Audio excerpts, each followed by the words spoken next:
its rage. Dire was the noise of conflict. Prepare for a clash of champions!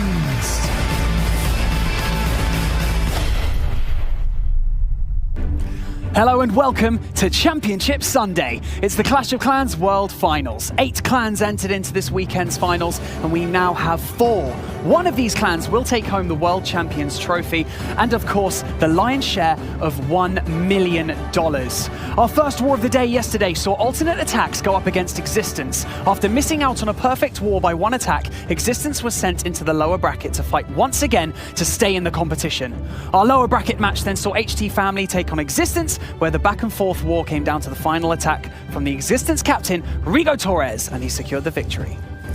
In Group B, we witnessed a Queen Walker's victory against Vatang with some incredible defenses. Vatang then had to battle against the clan with a perfect war under their belt, Nishang Dance. This was one of the most electrifying wars we've seen on the main stage, and Vatang scored a perfect war of their own to make it to Championship Sunday. And this right here is what your clans are fighting for: the World Champions Trophy. Alongside the $1 million prize pool, of course, your Championship Sunday clans are Alternate Attacks, Vatang, Existence, and Queen Walkers. My name is Banks, and I am your host, and joining me in the studio, we have Bash and Carbon Finn. Oh my goodness, it's the third day, the final one on Sunday. We're going to be seeing who is going to win it all here in the final championship. Bash, I cannot wait.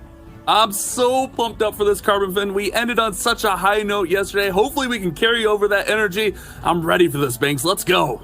So today's playoff bracket is slightly different. Bash, why don't you take us through it?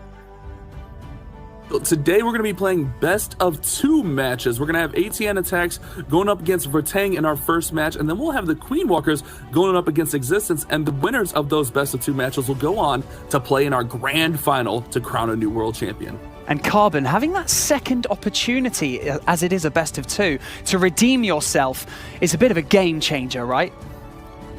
Absolutely. And not that one small mistake that was in the previous wars won't be as huge of a difference, but now you can take all the experience and put it into the 2 wars. Total stars and total percent destruction is going to be the determination of who's going to win these wars. Well, today is our deciding day. Who is the best clan in the world? Who has what it takes to go the distance with the pressure of the main stage on them and the eyes of the Clash community watching closely? It's time for Alternate Attacks versus Vatang. Oh, baby, Carbon Finn. I am so pumped up for this. Remember, ATN Attacks was 1 star away from that perfect war yesterday against Existence, and then Vatang did put up a perfect war. This best of 2 format is sure to bring out the best in our clans.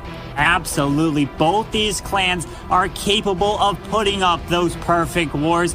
But here we go. We have Kilberos versus Yo-Yo23. Remember, this is a best of 2, so we're adding the total stars, total destruction between the 2 wars to see who's going to advance to the finals. And we're going to be jumping into it very quickly. But man, I am on the edge of my seat for this one.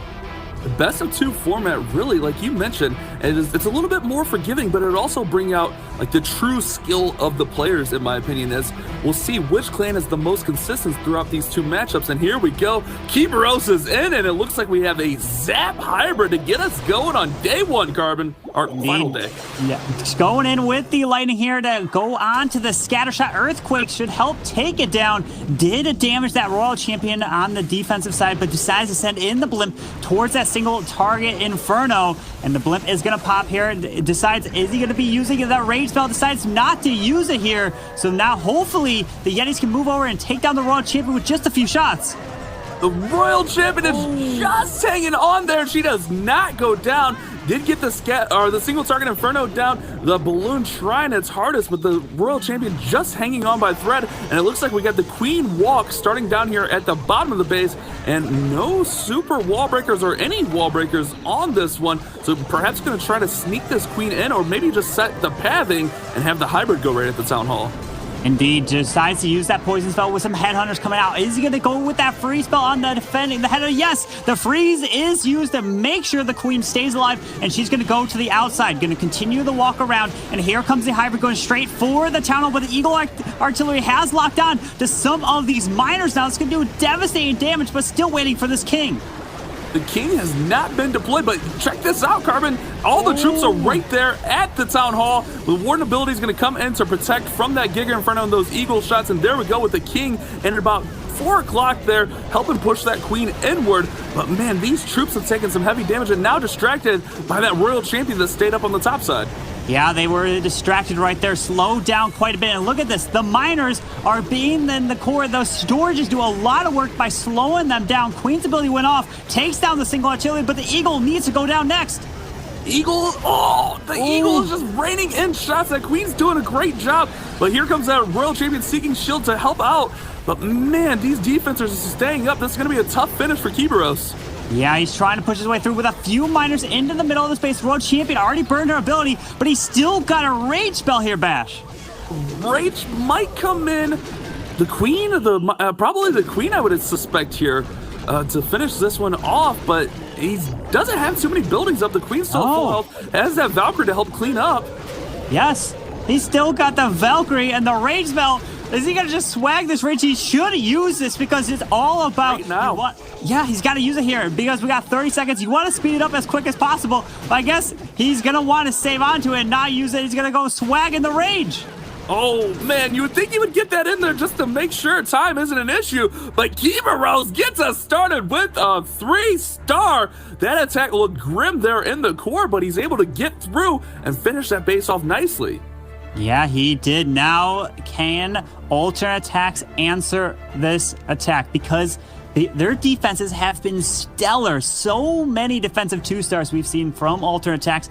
The first one here in the finals gets tripled. Let's see if Boom coming in. He was the one attacker in the previous war that held alternate attacks from getting that perfect war. Let's see if he can turn the fortune and get the 3-star here. This is an interesting attack. I don't think we've seen this at all during this World Championships thus far. We have a P.E.K.K.A. Bobat. So P.E.K.K.A.'s bowlers and 5 bat spells looking to charge right into this base and perhaps a blimp towards that town hall. Be interesting. How do you think he's going to get to the town hall starting on the opposite side here, Carbon? Yeah, he does have that Stone Slammer selected. He can always change it up, but this defending king might be a little annoying for this. Nope, he decides to drop these P.E.K.K.A.s, and all of a sudden, the Warden is going to retarget and help assist. Remember, that Grand Warden is an assist hero where he'll move to go where the P.E.K.K.A.s, the bowlers, where the main army is. Well, let's see. The king is coming around. The single is towards the bottom side here. Does lock in some of the barbarians. Not this king, but here comes that push into the middle.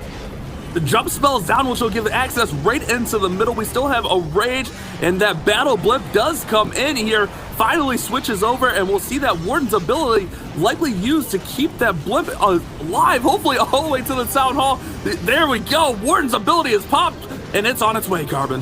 It is, but I'm trying to look at where his troops went. But I don't see, though, yet the P.E.K.K.A.s or bowlers, they're all gone. The town hall should be hopefully going down. It does from the Sneaky Gops, and Dragon drops the bats here on the scatter shot, but he's lost that push through. Let's see if these bats can help clear up the rest of this base.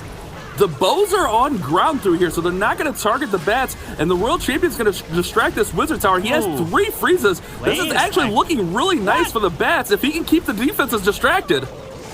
Yeah, the biggest threat now is that Wizard Tower up top. He does have 3 freezes. He uses one on the single to keep that queen alive. 2 more freezes for the Wiz Tower. Potentially the top side queen comes around. The bats are moving through, Bash. These bats are doing work. Carbon Finn, check him out. First freeze spell goes in. He still has that other freeze. This is surely going to be a triple. The P.E.K.K.A. Bobat, a unique attack, getting the 3-star for ATN. Wow, Boom coming in with the answer. Wasn't looking too good when those P.E.K.K.A.s and boulders died super quick, but they got the value they needed. Those bats cleared almost half the base, it seemed like. Boom coming in. That is a triple from each side. What a way to start this war off here, Banks. Absolutely incredible start to day 3 of the World Championships. I mean, oh ye of little faith, did we really think that Boom was